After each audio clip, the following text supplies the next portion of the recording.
boss, c'est David. Aujourd'hui, on est à Yokohama et je vous emmène dans un événement artistique, on va dire, assez exceptionnel, dédié à One Piece. Ça s'appelle Buster Call. Hop, nous voici à l'intérieur du bâtiment Asso Build.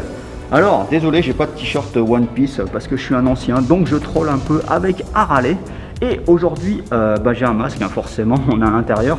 Et je vais faire une vidéo assez courte parce que j'ai pas le temps de faire du montage vidéo, désolé. Pourquoi j'ai pas le temps? Parce que je suis très occupé avec mon nouveau site de vente en ligne mugenshopper.com. N'hésitez pas à venir y faire un tour, hein.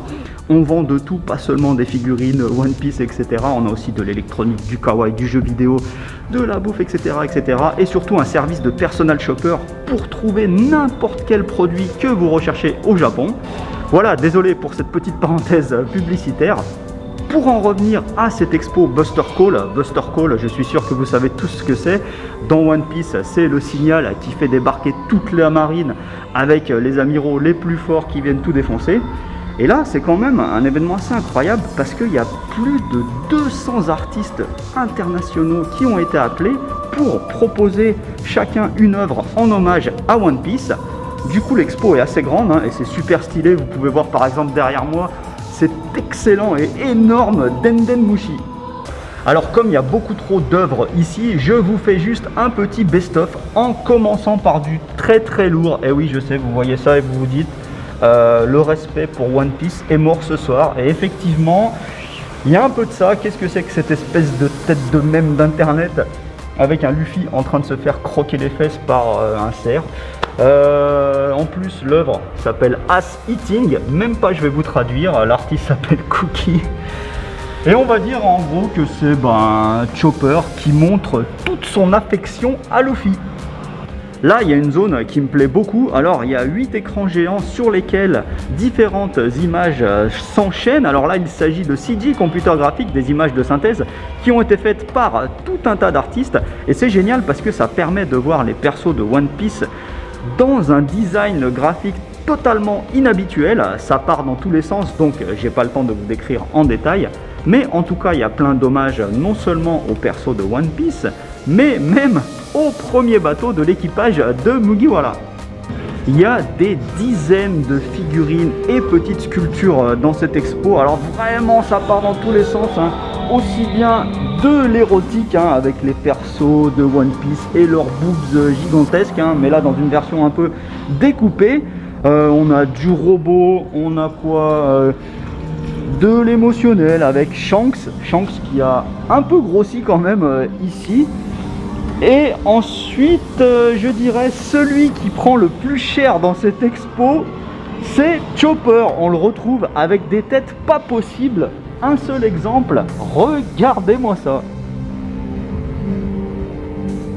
Ce que j'adore dans cette expo Buster Call, c'est que le fait d'avoir fait appel à des artistes internationaux, ça permet de donner une vision complètement différente des persos de One Piece. Par exemple, là, on a Nami réinterprété en version vraiment à l'américaine, hein, genre X-Men, Marvel, DC, etc., etc. À côté, on a un Luffy délirant fusionné avec ce personnage Poulpe, dont j'ai évidemment oublié le nom, mais je l'adore. Et à côté, alors ça, c'est une de mes pièces préférées. Ce sont plein de Nami en version diabolique de tout un tas de couleurs. Derrière, il y a aussi des Devil Boa Hancock. Et sachez que cette figurine-là, elle va être mise à la vente par Bandai. Donc, si vous la voulez, faites-nous la demande sur mugenshopper.com. Je voulais faire une vidéo très courte, mais il y a trop de trucs trop bien à vous montrer. Par exemple, cette figurine de Luffy Taro. Alors, je suis pas le plus grand fan de figurines One Piece du monde, mais alors s'il y en a une que je voudrais bien, c'est celle-ci. Et à côté, ça part un peu plus dans du délire complet. Par exemple, ce Denden Mushi tout velu, tout poilu et bien rose kawaii. Et enfin, mon préféré, quasiment mon préféré de toute cette expo. Regardez-moi la gueule de ce Chopper. Il fait littéralement flipper. Énormément de tableaux aussi dans cette expo et j'ai pas le temps de tout vous montrer, donc je vous montre mes favoris avec tout d'abord les amiraux de la marine en version un peu mixée avec des acteurs japonais. Le résultat est top. Mon préféré étant bien sûr Kizaru parce que je trouve qu'il ressemble tellement à un Rital comme moi. Et à côté, Alors ça part un peu dans plein de styles, hein. Là c'est plutôt kawaii, dessin d'enfant. À côté, photographie avec plein de bouffe, hein, en hommage à Luffy qui bouffe tout le temps. Et ça, regardez-moi ça. Est-ce que ça ferait pas bien dans votre salon ou votre chambre? Ça aussi, je suis obligé de vous en parler tellement c'est excellent. Vous voyez, ça ressemble un peu à des boîtes de figurines et de goodies. Mais chacune est vraiment très précisément en hommage à un perso de One Piece. Il y a des trucs délirants, par exemple là, Germa 66, c'est bien sûr dédié à Sanji avec son costume d'homme invisible. C'est pour ça qu'il n'y a rien dans la boîte.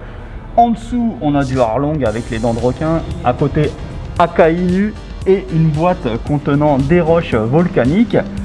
Un peu plus bas, parmi les choses qui me plaisent, il y a ça, hein, parce que la boîte, ça ressemble vraiment à des boîtes de figurines G.I. Joe des années 80. Et enfin, à côté, regardez-moi ça, carrément un cœur emprisonné dans un cube, dans un style totalement Trafalgar Law.